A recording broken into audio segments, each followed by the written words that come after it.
Suspense.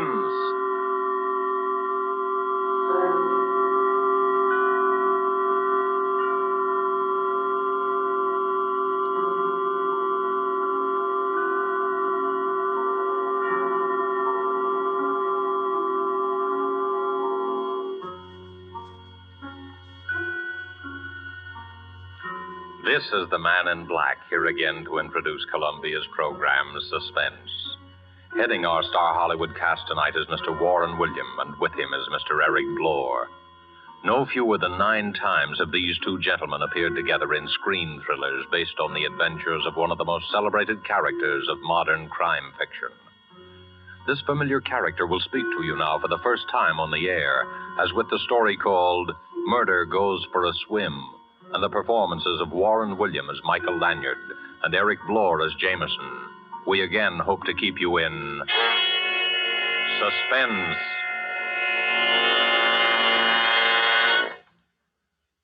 Good evening, ladies and gentlemen. Allow me to introduce myself. Nowadays, meeting me on the street, you'd most likely recognize me as Michael Lanyard, an author of sorts. But if you'll not be too free with the information, because I've been at some pains to allow bygones to be bygones, I was once known rather well by quite a different name.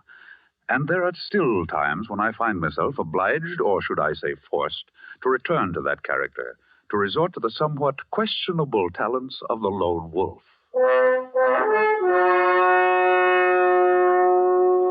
As a matter of fact, my presence here this evening is prompted by an uncontrollable desire to reminisce a little. Hey, Jameson? Oh, quite right, Mr. Lanyard. And if you'll pardon a gentleman for saying so, sir, playing nip and tuck with the police, meeting lovely ladies, you pilfering an occasional gem, I living, so to speak, from hand to pocket. Ha ha! Those were the days, sir. Yes, those were the days. Absconding at times. Perhaps a touch of embezzlement here and there. Now, hold on, Jameson. If we're going to reminisce in public, I suggest we confine our recollections to our later period, when the lone wolf had become a gentleman of leisure and used his talents in the interests of law and order. In that case, sir, I suggest you relate the episode of our little experience at that horrible party we attended at that Long Island estate. Remember, sir? Of course, Jameson, the Rutherford Barnes estate. If I remember correctly, the occasion was some sort of charity bazaar. We were invited for the weekend. The phone rang just as we were about to leave the apartment. Mr. Lanyard, this is Betty Lawson. You've never heard of me before, but I know you've been invited to spend the weekend with Mr. Rutherford Barnes. Please, you must accept the invitation. Come down immediately, right now. It's just a little after 2 o'clock. And if you're not too late, the lone wolf may be able to prevent a murder.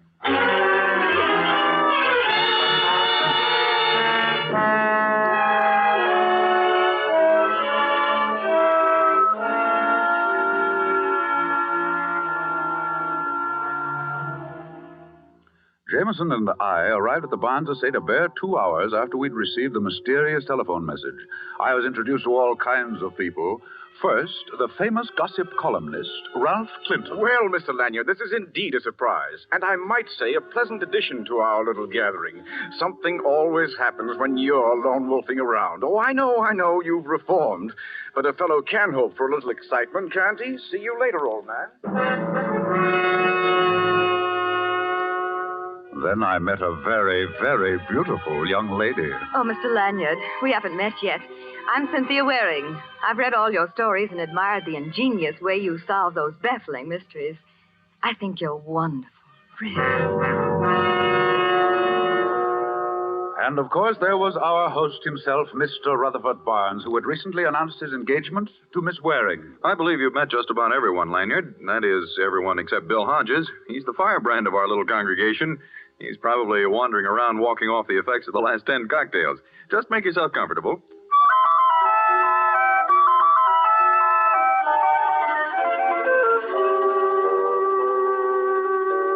Strangely enough, I failed to meet a Miss Betty Larson, the frightened young lady who had phoned. Anyway, the afternoon wore on through the beauty contest at which I was elected to preside as judge, and at which Miss Cynthia Waring, looking very pretty in a big picture hat and hoop skirt, was the winner. After it was over, Jameson and I managed to break away from the rest of the guests, and to escape the heat of the afternoon, we prepared ourselves for a cooling dip in the pool. I say, Mr. Lanyard, we've been to some pretty big and fancy places in our day, but this one is really something. This Rutherford Barnes person must be really an important person. You're quite right, Jameson. Rutherford Barnes is listed in Who's Who as the gentleman who made a fortune out of sardines. Just think, an entire estate built of sardines. Uncanny, isn't it, sir? Oh, Jameson. Forgive me, sir. No more puns, I promise. Well, I should hope so. I say, this pool is constructed just like a miniature lake. Lilies and all that sort of thing floating on top. Quite naturally, if you're going down for the third time, you just take a lily with you. Oh, what a jolly thought. Well, here goes. Watch this beautiful swan dive.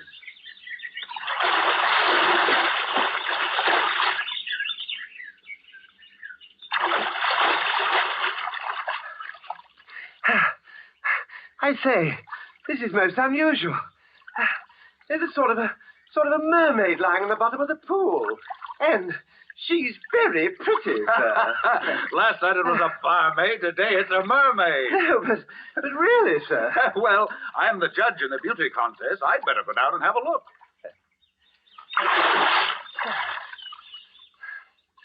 Don't be away too long, sir. Remember, there are lots of warmer women in the world. Jameson, quick. Here, give me a hand. Good heavens. It's a girl. Quick, here, lift her out of here. Hurry. I'm doing my best. I'll get up there. Here, now, let's put her down here. Hold her there, sir. Yes, Jameson, I'm afraid she's dead. Well, what do you make of it, sir? What, was it an accident? Well, I don't know. There's a pretty nasty bump on the side of her head. Well, perhaps she slipped and hit her head as she fell. Perhaps. But her bathing suit, not quite the style you'd put on to take a swim. Possibly she was in the beauty contest. Of course, that's it. The program listed 10 contestants, yet only 9 girls competed. Meaning what, Mr. Lanyard? Meaning, Jameson, that this poor kid was the 10th contestant. And if my hunch is correct, her name is Betty Larson. The girl with the telephone message? Precisely. And if her call was on the level, we did arrive too late, and she was murdered. Mr. Lanyard! Mr. Lanyard! It's Mr. Barnes and Miss Waring. Take off your robe and cover up the body, Jameson. Yes, sir. Well, Lanyard, we've been looking all over for you, haven't we, Cynthia, dear? Yes, of course. And I'm glad we found you, Mr. Lanyard. I've been wanting to thank you for awarding me the prize in the beauty contest this afternoon. I really didn't think that... Mr. Lanyard! There, at the edge of the pool. Yes, it's a girl, and I'm afraid she's drowned. Drowned? But... Oh, how horrible. Oh, but how did it happen? Who is she? I think she's Betty Larson. What do you think, Mr. Barnes? Here, look. Oh, good heavens. Rutherford, look. Oh. Yes. Yes, that is Betty Larson. Why, I had no idea. Then you do know the girl, Mr. Barnes. Why, yes. As a matter of fact, only recently I recommended her for a job. She's the local telephone operator. And the village beauty.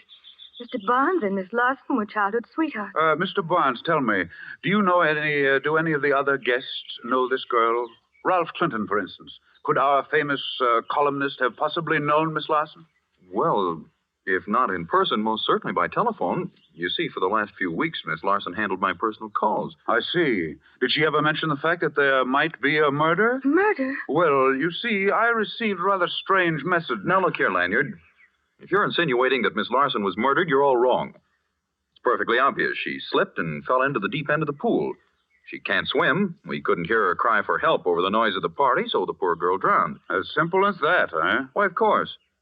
And I'd appreciate it if you'd be kind enough not to mention this accident to any of the other guests. There's no need to disrupt the entire weekend. I'll notify the sheriff and call the coroner, and they'll take care of everything.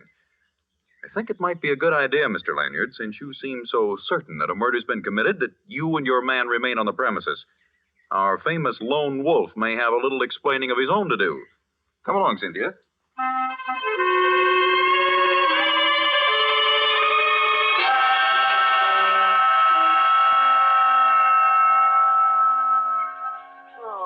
Completely at sea, Mr. Lanyard. The sheriff seems to think the whole thing was an accident, that this Miss Betty Larson person dived into the pool and that's how she hit her head. I doubt that, Jameson. According to Barnes, the girl couldn't swim. Hey, buddy. Oh, I think we have company. Buddy. Yeah? If you see Mr. Barnes around, I want to see him. I think he's over at the other side of the house, getting things ready for the bazaar. Bizarre. They don't care how they celebrate a murder, do they? If I'm not mistaken, you're Mr. Bill Hodges, eh? Yeah. Betty Larson and I were going to get married. Everything was great until she starts going around with this society bunch. I got a few things to settle with that society crowd. Especially that keyhole peeper, Ralph Clinton. You seem quite positive, Hodges, that your girl was murdered. Well, what do you think it was, an accident? That girl could swim like a fish. Nothing could happen to her in the water. Hey, but Barnes says she couldn't swim a stroke. I said she could swim like a fish. But Barnes says... Did you hear me, you little runt? Amazing how that girl could swim. Look here, Hodges, what makes you think Ralph Clinton had anything to do with this? Do you know you're practically accusing him of murder? Listen, Betty stood me up twice last week. I followed her in my car, and she met Clinton both times. He was going to put her in this contest, and she was a cinch to win. He promised her. Then look what happens to her. She's dead. Murdered, I tell you. Well, here comes Clinton now. Maybe you'd better tell him about it. Oh, there you are, Hodges. I understand you've been looking for me. Yeah, I have. And now I'm going to fix that pretty face of yours. Wait a second. Here, you can't do that. Here, Jameson, help me break this up. I will as soon as they stop punching me. Hey, don't be a fool, Hodges. Stop it. Stop it, I say. All right. All right, let go of me. Let go. Oh, thanks, Mr. Lanyard. This man's a maniac. Okay. But I'm warning you, Clinton. I'll see you again. When you ain't got your friends around. Personally, I don't know whether the girl was killed or not, but if she was, our friend there, Hodges, will have a lot of explaining to do. You mean you've got something on him, Mr. Clinton? Well, when I was discussing the contest with Betty Larson a few days ago, she told me that Hodges had warned her not to enter it. It seems he was afraid that if she won, it might go to her head and she'd walk out on him. As a matter of fact, he told her to stay away from here. Well, there's going to be a coroner's inquest in the morning, and I suggest that you tell this to the sheriff as soon as he returns. Oh, why, tell that to the sheriff? Oh, no, I'd rather hate to do that. You see, Lanyard, someone in my position, I can't afford to get involved. After all, it's my business to report scandal and not get mixed up in it. But look here, I tell you what, give me a chance to think it over, and I'll see you at the treasure hunt tonight.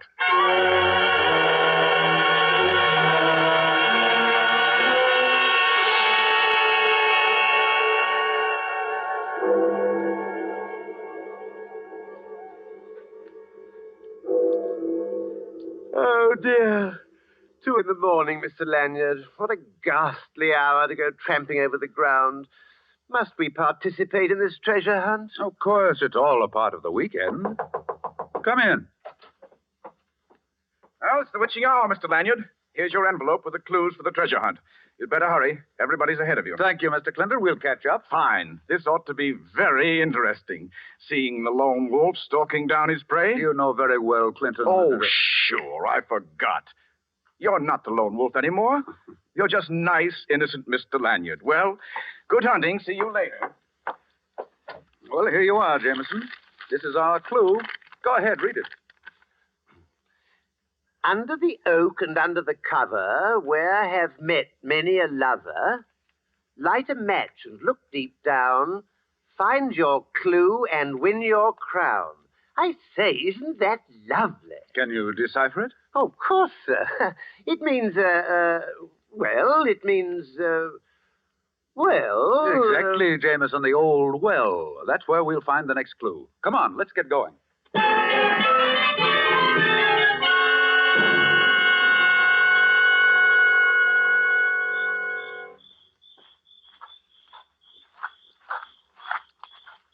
The well is down this path. It's right near the stables. You mean when we get to the well, we find another clue? That's right, and at the end is when we reach the treasure. Oh, the treasure.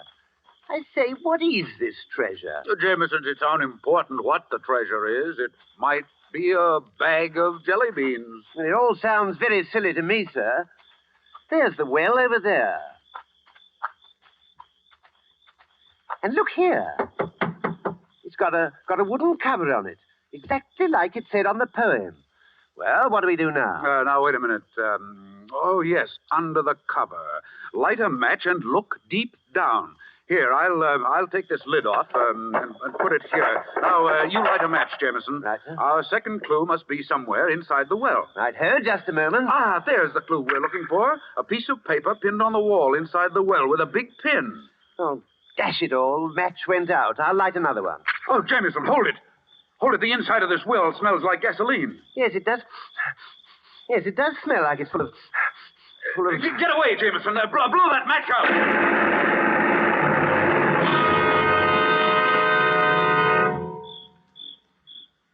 Oh, are you all right, Mr. Lanyard? Yes, and no thanks to you. Oh, I couldn't help it, sir. If you ask me, we walked right into a trap. And quite obviously. Here, let me help you up. Oh, thank you, sir. Oh, if I'd had any idea... Ouch! Well, now what's the matter? Oh, I've been stabbed. Well, let me see. Oh, steady, Jameson. I'll pull it out. Oh, be careful, sir. Oh. Oh. Oh! There we are. And very interesting. What is it, sir? Oh, it's that big pin. You could have been hurt quite badly. Well, if you ask me... Come along, Jameson. We've got work to do.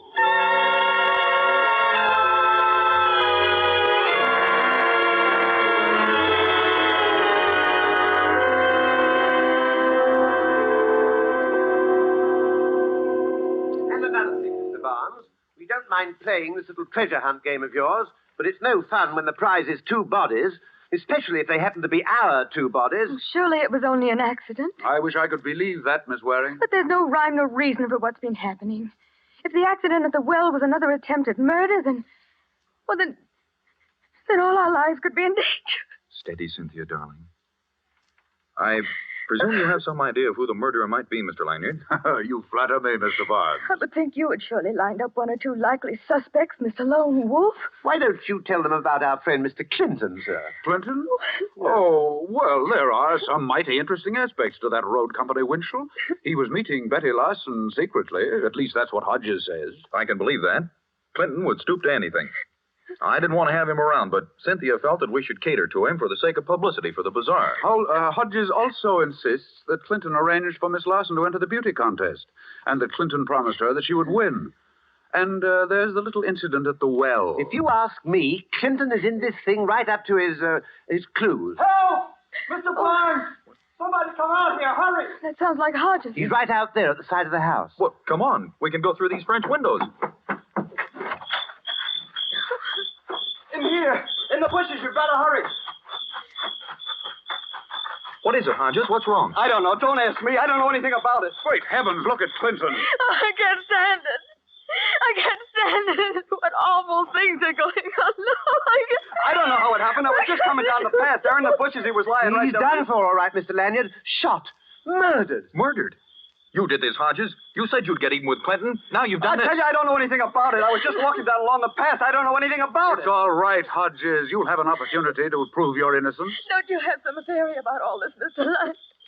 And Mr. There, Miss Waring. I think I can promise you at least that there won't be any more murders.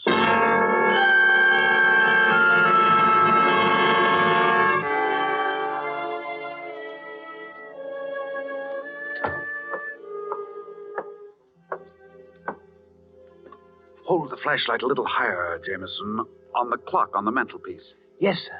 Just as you say, sir. But aren't we taking a bit of a risk, Mr. Lanyard? Leaving the estate without checking with the sheriff? Shh, quiet, Jameson. If I don't find what I'm looking for here in Clinton's apartment, I'm afraid we'll have a lot of explaining to do. I'd just as soon we didn't go back.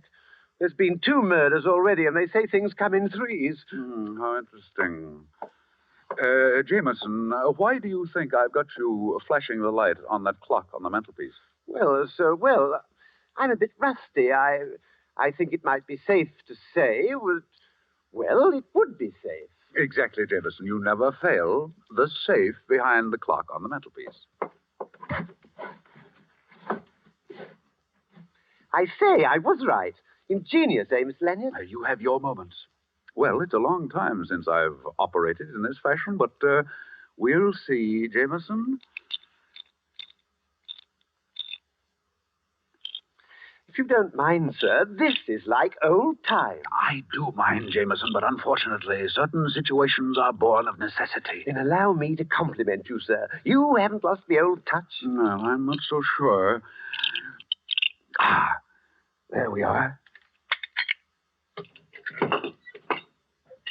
Not much of a haul, if you ask me. Nothing but a stack of letters and a notebook. Let's have a look.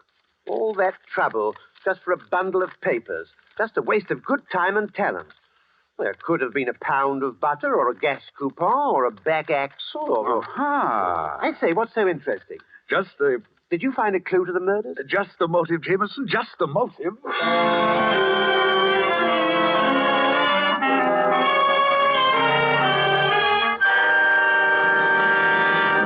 Look here, you can't keep me here, Sheriff. All I did was find Clinton. You can't hang a guy for that. Keep your shirt on, Hodges. Nobody moves out of this room till Lanyard shows up. If he doesn't come in 5 minutes, I'm going to put out a call and have him pulled in. Seems to me that Mr. Lanyard has admitted his guilt by disappearing. Well, whatever the case may be, I think you should allow me to go. After all, this is my house, and I do have guests. They might think it rather strange if their host isn't around. Look, Mr. Barnes, party or no party, there's been a couple of murders committed around this joint, and everybody in this room is under suspicion. Really, Sheriff? If you're going to keep us here and allow Mr. Lanyard to stay... Good evening, Sheriff. Jameson, say good evening to the sheriff. He's been very patient, I hope. Good evening, sir. I mean constable. I mean sheriff. All right, you two. You'd better make it good.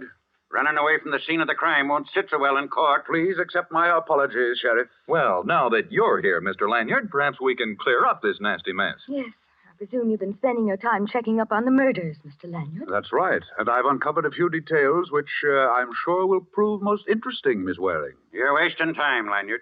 Somebody in this room has been running around committing murders, and I'm going to find out who it is or die die trying. Who said that? Oh, if it's all the same to you, Sheriff, I think I'll join the other guests. Now, isn't that thoughtful of you? Get away from that door before you tempt me to bring the murder score up to 3. Do as he says, Jameson. After all, you don't want to miss all the fun. In just a minute, you're going to have the pleasure of meeting the murderer. Yes, that's just what I'm afraid of, sir. All right, Lanyard. Let's have it. Very well, Sheriff. First, allow me to review events from the beginning. Just as Jameson and I were leaving for Mr. Barnes's residence, we received a rather unusual telephone message. It was Betty Larson. That was about 2 p.m., wouldn't you say, Jameson? 5 minutes after 2, to be exact, sir. Thank you. We arrived at Mr. Barnes's estate by 3:30. At 5, Jameson and I went for a swim in the pool. It was then we found Miss Larson. At what time did the coroner examine her, Sheriff? Around 7 in the evening. But what difference does it make? The poor girl had been dead for 10 hours. All the difference in the world, my dear fellow. Simple arithmetic will show you that it was impossible for Miss Larson to call me at 2 o'clock. At 2 o'clock, she'd already been dead for 5 hours. Hodges, you did it. You paid someone to make that call. You're crazy. I had nothing to do with it. Pipe down, Hodges. Go on, Lanyard. Sheriff, what do you think was used to murder Miss Larson? Well, Could this have been the weapon? The pin. The pin, the one I fell on when the well exploded. Yes, Jameson. Let me paint a rather gruesome picture for you, Sheriff. Miss Larson is called down to the edge of the swimming pool. Someone who poses as a friend suggests that she try on a hat.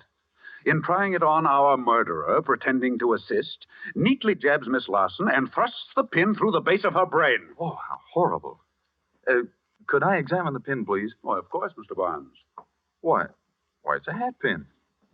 Well, Cynthia, it's the one you had in the large hat you wore in that beauty contest. Cynthia, it was you. All right, stand back, all of you. Look here, sister, you can't get away with this. Shut up! And listen, all of you. I assure you I know how to handle this gun, and I'm not afraid to use it. Cynthia, Stand back, Hodges. I don't get you, Cynthia. What earthly reason would you have for killing Betty? She wanted to be your friend. That's a laugh. Listen, little boy blue. A telephone operator sometimes hears too much for her own good. How do you think she got all those fine furs? From some boyfriend? No, she was too daffy about you, so she decided to try her hand at blackmail. Blackmail? That's right. Only she pushed me just a bit too far. Why, Get you... back, all of you. You, prune face. Who? Who, me? I don't mean your brother. Open the door. Go on, open it. Yes. Yes, ma'am. Now stand back, all of you. Ha. very amusing picture. That's right, Mr. Lanyard. Step forward just a little. I'd like to thank you for spoiling a most delightful weekend. Here's a little something to remember me by.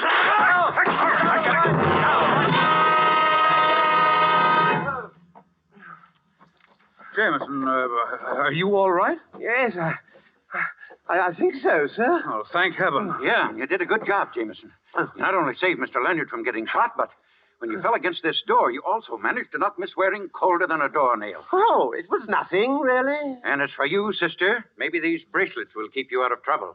Because when you come to, you're going to find yourself booked for murder. Double murder, Sheriff. Dig the bullet out of the wall over there, and you'll find it will match the one found in Clinton's body. Well, what do you know? Come on, Hodges, give me a hand. Okay, Sheriff. I can't believe it. Why, Cynthia and I had so many plans together. It's hard to believe that she could be responsible for those horrible murders. I'm afraid she was. Mr. Barnes, this is Mr. Clinton's notebook. Several canceled checks and a few letters. Look them over, and you'll discover that your dream girl, Miss Cynthia Waring, has quite a number of aliases, and in certain circles has a reputation for landing the biggest fish in the pool. Then, after she's collected enough money, she tosses them back. You were her next victim, Mr. Barnes. And as for the unfortunate Mr. Clinton, being a newspaper man and gossip columnist, he ferreted out her little scheme and, in turn, was blackmailing Miss Waring.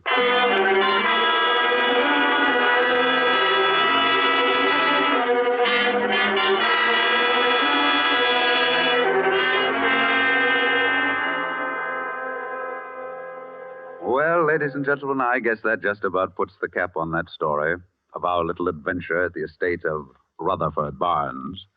Miss Cynthia Waring was a very shrewd and fast-thinking young lady. She got one victim with a gun. She almost got Jameson and me at the old well when the gasoline exploded, all of which began with the first and most ingenious of the murders, the particularly cold-blooded murder of Betty Larson with that hat pin. And, Jameson, of course, we have you to thank for having discovered that most important bit of evidence, the pin itself. Yes, Mr. Lanyard. And I must say, I got quite a lift out of that myself when I discovered it. Now, Jameson, remember your promise. Suffice it to say, you discovered the pin. The hard way, I admit. Oh, yes, sir. There's no doubt about that. The criminal would never have been stuck in the final analysis if I hadn't sat down and got myself stuck. That will be all, Jameson. Good night, ladies and gentlemen.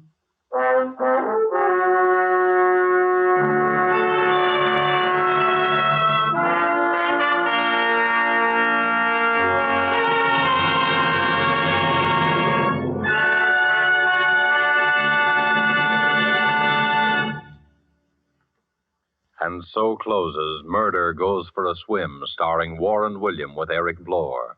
The first appearance of the lone wolf on the air, and tonight's tale of Suspense.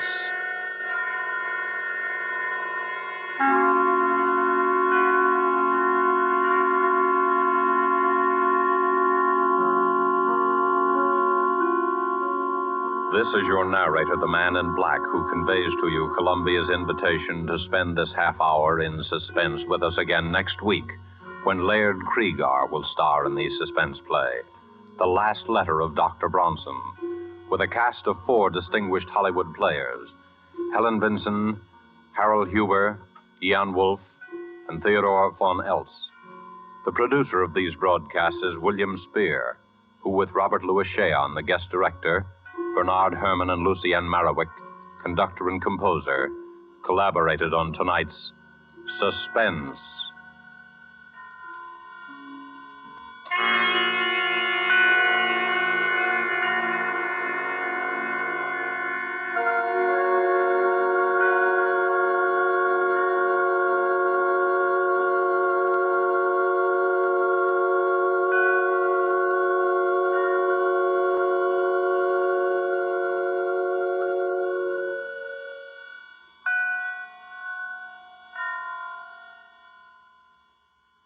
This is CBS, the Columbia Broadcasting System.